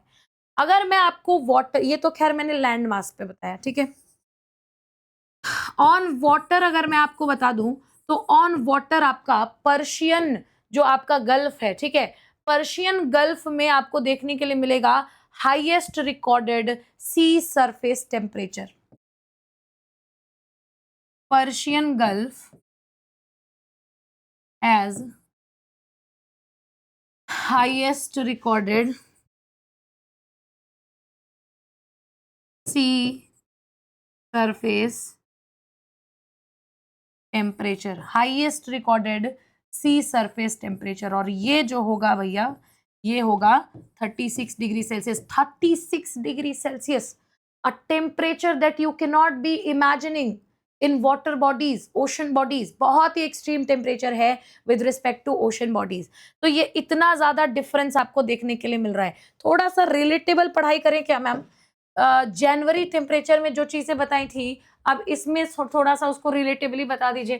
पहले अंडरलाइन कर लो, समर और वर्टिकल सोलर एंगल आपको कहाँ देखने के लिए मिल रहा है? नॉर्दर्न हेमिस्फीयर में। थर्मल इक्वेटर कहाँ पे शिफ्ट कर रहा है? नॉर्थवर्ड्स। ठीक है, उसके बाद रिकॉर्डेड हाई टेम्परेचर आपका कहाँ है? अल अजीजिया में है। और पानी में सबसे ज्यादा हाईएस्ट टेम्परेचर कहाँ रिकॉर्ड किया जा रहा है? पर्शियन गल्फ के आसपास।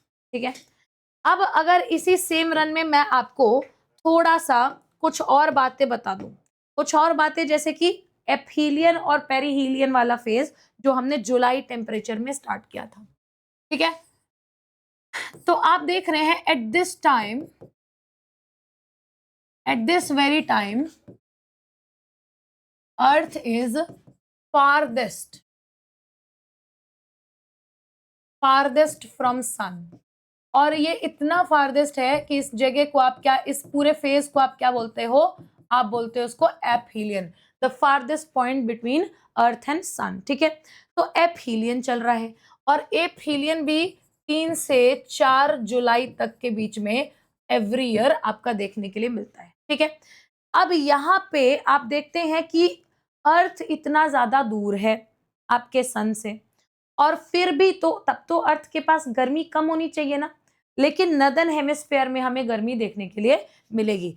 Yet the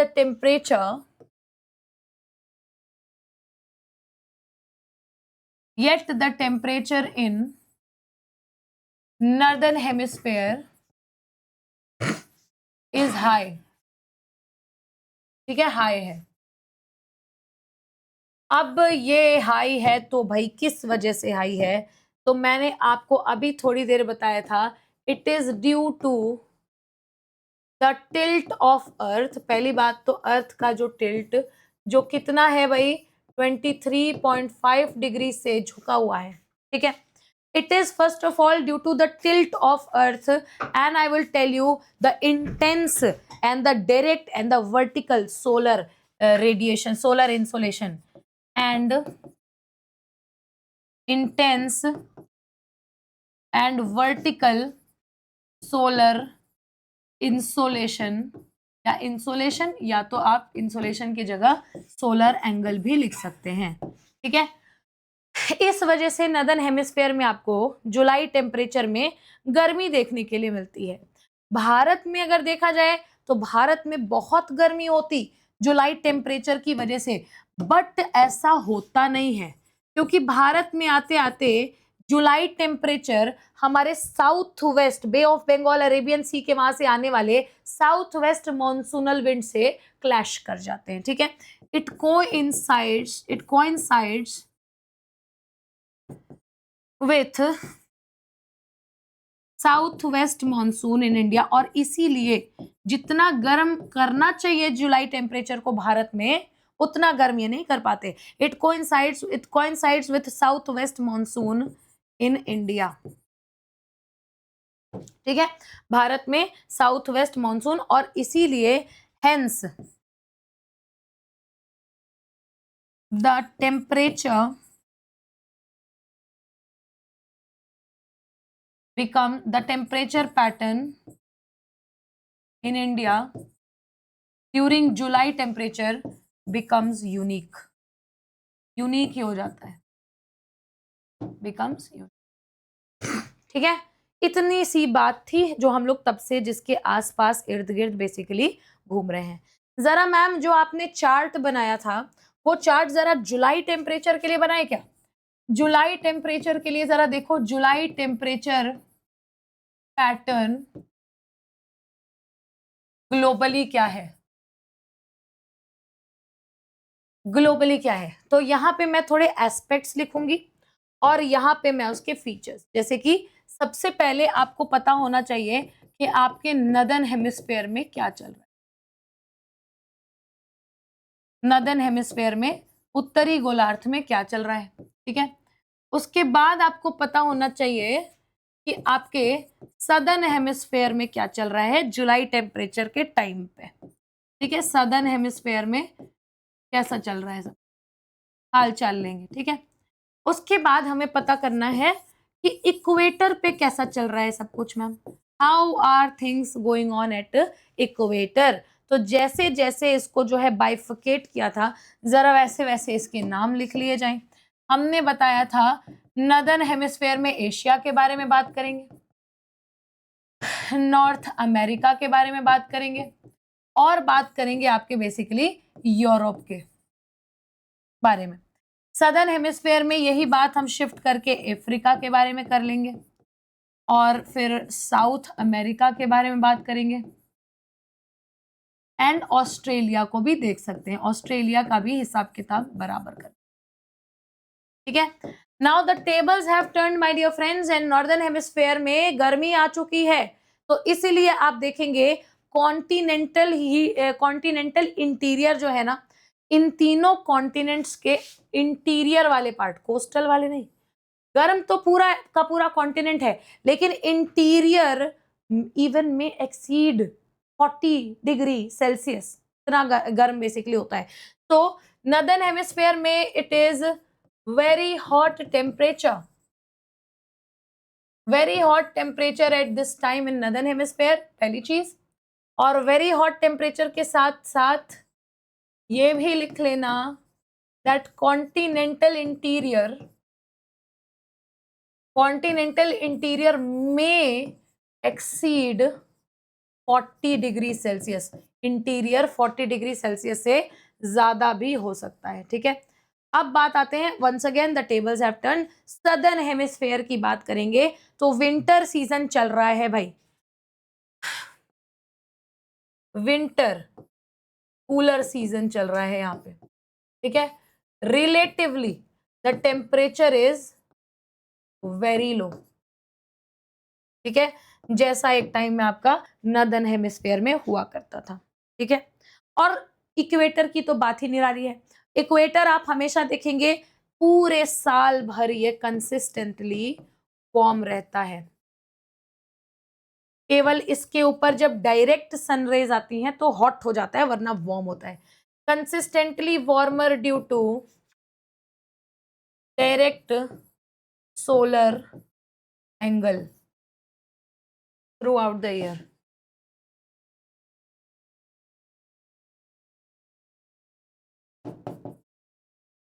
through out the, ठीक है। ये आपका जुलाई टेम्परेचर का पैटर्न हो गया ग्लोबली। ग्लोबली लिखा हुआ है, प्लीज इस बात को समझिएगा कि ये पूरे के पूरे ग्लोबल कॉन्टेक्स्ट में आपको सिमिलर चीज ही देखने के लिए मिलेगी। इसके बारे में बहुत स्पेसिफिक अगर बात करूं मैं आपसे, तो इसके भी कुछ ना कुछ फैक्टर्स रहे हैं जो इवन इंडिया के भी पर्सपेक्टिव में बात करेंगे ना, इसको अफेक्ट करते हैं। So let us talk about factors affecting July temperature. July temperature को इफेक्ट करने वाले क्या फैक्टर्स हैं, क्योंकि हम लोगों ने जब देखा था आपका जनवरी टेम्परेचर, तो बहुत सारी चीजें एक्सप्लेन करने के लिए थी। अब बहुत सारी चीजें आपको ऑलरेडी एक्सप्लेन्ड हो चुकी हैं, तो आपको यहाँ से काफी ज्यादा मजा आएगा समझने में। सबसे पहली बात तो ये कि जुलाई टेम्परेचर जो आप देख रहे हैं ना, सबसे ज्यादा इफेक्ट इनफैक्ट इंडिया के केस में आपको दिखता है मॉनसूनल विंड से, मॉनसून वाली हवाओं से सबसे ज्यादा ये आपको इफेक्ट देखने के लिए मिलता है। ऐसे इंडिया में क्या क्या इफेक्ट्स हैं, स्पीकिंग ऑफ दैट, ये क्या करते हैं कि ड्यू टू द रेनफॉल, ठीक है, पहली चीज क्लाउड कवर, दूसरी चीज रेनफॉल। रेनफॉल और क्लाउड कवर की वजह से it causes cooling. Even though आप देख रहे हैं कि नदर्न हेमिस्फेयर में समर चल रहा है, लेकिन due to the monsoonal wind, it basically what does it do, it causes rainfall, ये बारिश करा देता है। It causes what? It causes rainfall, ठीक है, इट कॉजेज रेन, और specially not exactly rainfall, it causes cool, या फिर कैसे, इट कॉजेज लो टेम्परेचर लिख सकते हैं या कूलिंग लिख लो, ठीक है, जनरली आप कूलिंग लिख सकते हैं। It causes cooling due to, जो मॉनसूनल विंड के साथ बह करके आई है रेनफॉल, रेनफॉल और बादल, क्लाउड कवर। अब मेरे ख्याल से क्लाउड कवर कैसे टेम्परेचर को घटाता है या बढ़ाता है, ये मुझे आपको बताने की जरूरत नहीं, ये हमने कल की क्लास में बहुत ही ज्यादा स्ट्रेच करके इसको देखा था, ठीक है। दूसरी चीज आपका लैटिट्यूडिनल इफेक्ट्स, लैटिट्यूडिनल इफेक्ट्स बहुत बड़ी चीज है ma'am, latitudinal effects.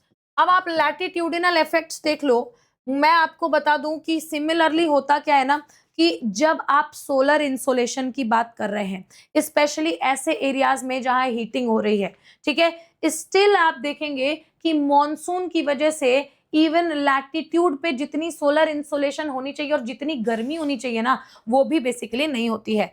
So latitudes they affect the solar insolation and cause it causes heating, लेकिन फिर भी lesser difference can be seen due to monsoon. Latitudinal effects क्या है? solar insolations, लैटिट्यूडिनल इफेक्ट क्या है कि भाई जब ये, जैसे नॉर्दर्न हेमिस्फेयर है, लैटिट्यूड का कितना बड़ा रोल है, ट्रॉपिक ऑफ कैंसर लैटिट्यूड ही तो है, उस पर डायरेक्ट तो आ रहा है ना सनलाइट। अब डायरेक्ट सनलाइट आ रहा है तो उससे गर्मी होनी चाहिए थी, उस सोलर इंसोलेशन से the solar insolation is increased, but still very less temperature, very less difference is seen. Why? Very less difference due to monsoon in India, monsoon in India is seen, ठीक है। तो ये भी अपने आप में एक बहुत बड़ा फैक्टर बन जाता है। इंडिया के कॉन्टेक्स्ट में जरा अल्टीट्यूड की बात कर लें क्या मैम, हाइट की बात कर लें। हिमालयन रीजन्स, चाहे आप कितना भी जुलाई टेम्परेचर मना लो नॉर्दर्न हेमिस्फीयर में, अपने एलिवेशन के कारण हमेशा ठंडा रहेगा। अल्टीट्यूड देख लो, एलिवेटेड रीजन्स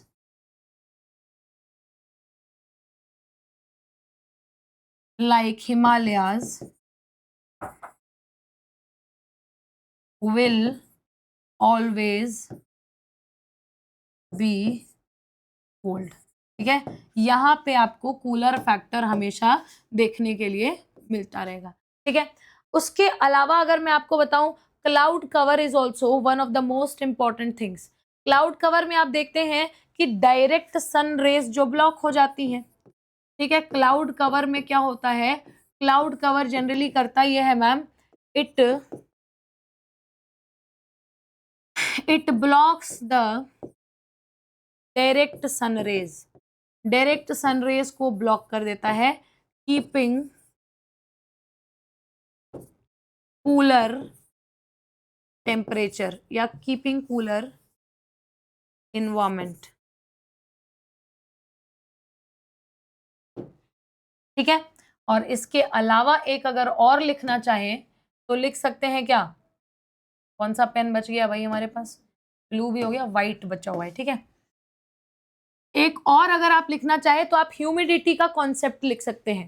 ह्यूमिडिटी, क्योंकि आप जानते हैं डिस्कम्फर्ट इंडेक्स हमारा बढ़ जाता है, भले एक्चुअल टेम्परेचर कम हो, पर ह्यूमिडिटी अगर बढ़ी तो डिस्कम्फर्ट इंडेक्स आपका बढ़ गया, ठीक है।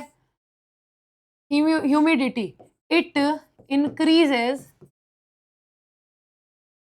The discomfort index even when the temperature is actually low, as easy as this, ठीक है।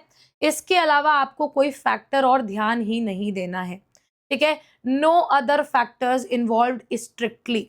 और इसके अलावा जो भी आप कुछ देखते हैं, जितने भी आपके पास क्वेश्चंस आते हैं जुलाई टेम्परेचर से रिलेटेड, वो सारे क्वेश्चंस आपके इजीली डील करने वाले होते हैं, ठीक है। फॉर एग्जाम्पल जुलाई टेम्परेचर से रिलेटेड एक क्वेश्चन है आपके सामने, जरा ये देखिए। The question that says why does temperature not rise to high during July in India. भारत में जुलाई टेम्परेचर के टाइम पे काफी ज्यादा टेम्परेचर हाई होना चाहिए था, गर्म होना चाहिए था, लेकिन ऐसा है क्यों नहीं मैम? तो सबसे पहले क्या इसलिए क्योंकि सन से हम थोड़े से डिस्टेंट पे हैं, एपिहीलियन चल रहा है, क्या इसलिए ऐसा है? दूसरा, क्या इसलिए क्योंकि मॉनसून आ चुकी है और वो अपने साथ वर्षा और बादल लेके आई है? क्या इसलिए क्योंकि अर्थ का रोटेशन इस पॉइंट ऑफ टाइम पे स्लो होता है? या इसलिए क्योंकि ये जो टिल्ट ऑफ द अर्थ है वो थोड़ा सा चेंज हो रहा होता है? तो कोई बकवास में हम लोगों को इसमें शामिल नहीं होना है, कोई बकवास, विल नॉट एंटरटेन एनी बकवास, क्योंकि सिंपल सी बात है, मैंने आपको 1000 बार बताया है, it is monsoon winds that bring rainfall and clouds making the temperature heavily cold. ठीक है, और बैलेंस कर देता है। जुलाई टेम्परेचर में temperature difference between north and south India जरा बता दो तो।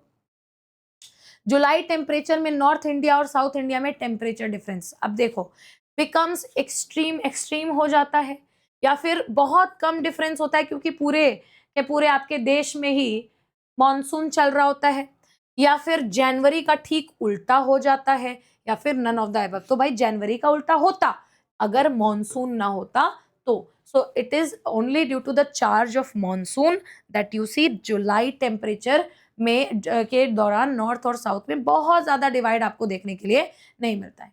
ठीक है, इसके अलावा मैं अगर आपको बता दूं, एक टॉपिक है हमारे पास, and the topic is diurnal range of temperature. जरा टॉपिक डालेंगे, आज का मेनली लास्ट टॉपिक होगा डायर्नल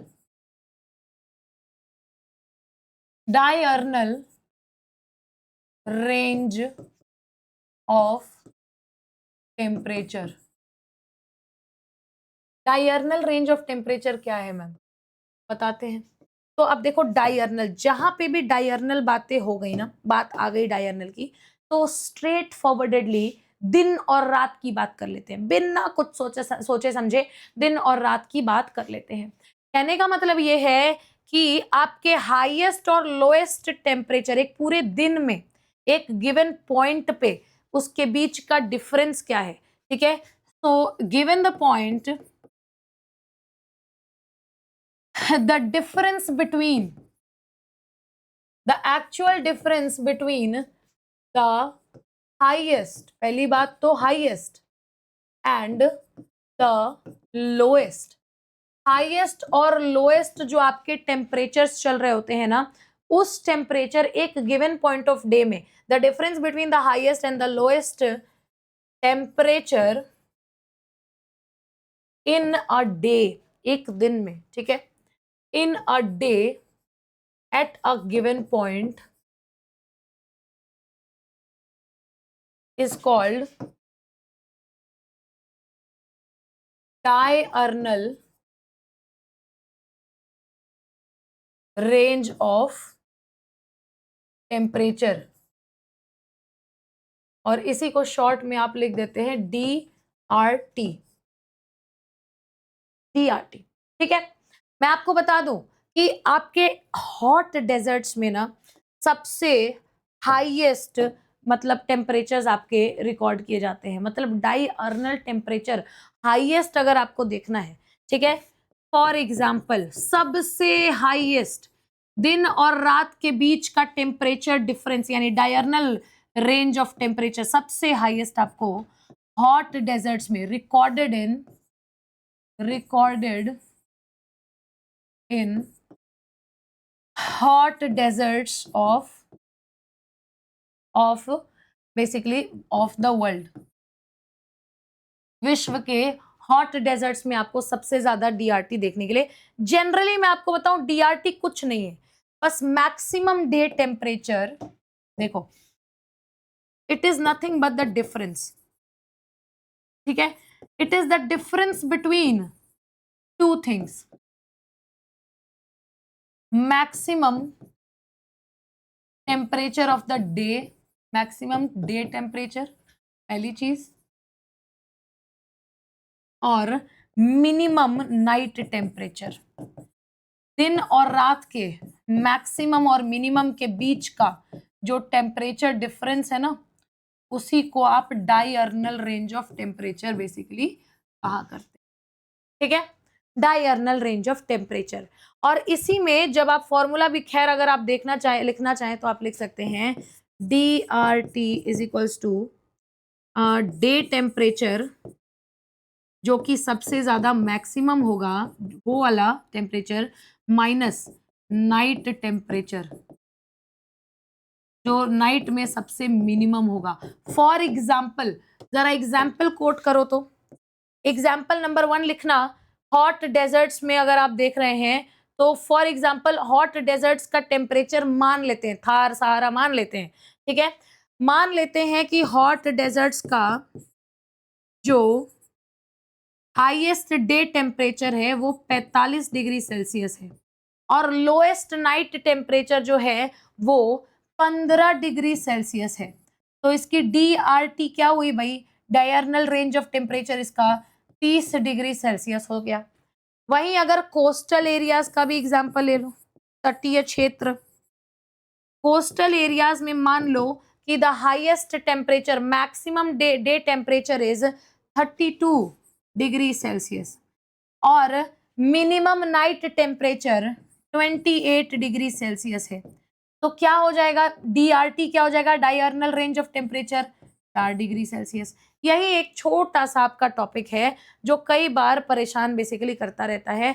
इसी से रिलेटेड आप एक PYQ भी देख सकते हैं। ठीक है, अब भी थोड़ी देर पहले मैंने स्किप किया, ये देखो UPSC प्रीलिम्स 2013 पूछ रहा है कि which of the following reasons, किस क्षेत्र में डायर्नल रेंज ऑफ टेम्परेचर यानी DRT जो होता है वो मैक्सिमम होता है। तो क्या हो जाएगा correct answer, hot desert. Coastal में होगा नहीं, रेन ट्रॉपिकल रेन फॉरेस्ट नहीं, इक्वेटोरियल में तो खैर आप डिफरेंस ही देखोगे, और हॉट डेजर्ट जो है वहां पे हाईएस्ट डिफरेंस आपको देखने के लिए मिलता है। तो this is how we come to an end of the entire chapter. आप देख रहे हैं जहां पे हम लोगों ने बात किया है जुलाई जनवरी टेम्परेचर, मैंने आपको बता दिया था, we have spoken about July temperature also. ठीक है, एंड जनवरी टेम्परेचर आपका हो गया है, जुलाई टेम्परेचर हो गया है। तो स्टार्टिंग फ्रॉम द फैक्ट हम लोगों ने आइसोथर्म की कुछ बात की हुई थी, है ना, कि आइसोथर्म का जो है देखेंगे कि क्या हिसाब किताब है। आइसोथर्म के डायरेक्शन, इफेक्ट और कॉजेज जरा लिखेंगे जनवरी वर्सेस जुलाई के। ठीक है, आइसोथर्म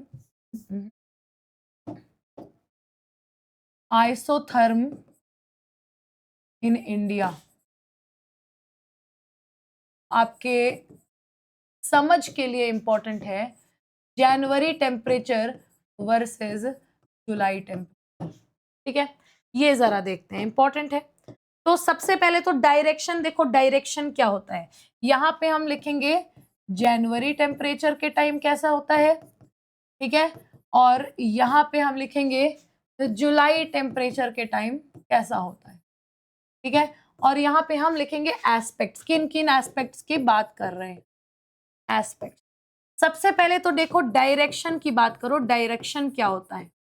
ठीक है, तो आइसोथर्म किस डायरेक्शन में चलता है भारत में जनवरी टेम्परेचर के दौरान। मैं आपको बता दूं कि साउथ में, मतलब नॉर्थ इंडिया पे में आप जब जाओगे, due to cold winds coming from north, ये जो आपका आइसोथर्म है साउथ में बेंड हो जाता है, it bends southwards in north India, north India में आता है और साउथ झुकने लगता है।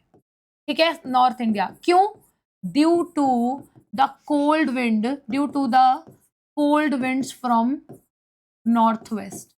ठीक है, due to the incoming cold winds, ठीक है, जो कि एक्सट्रीम नॉर्थ से आपके साइबेरिया वाले रीजन से आ रही है। ठीक है, ये हो गया।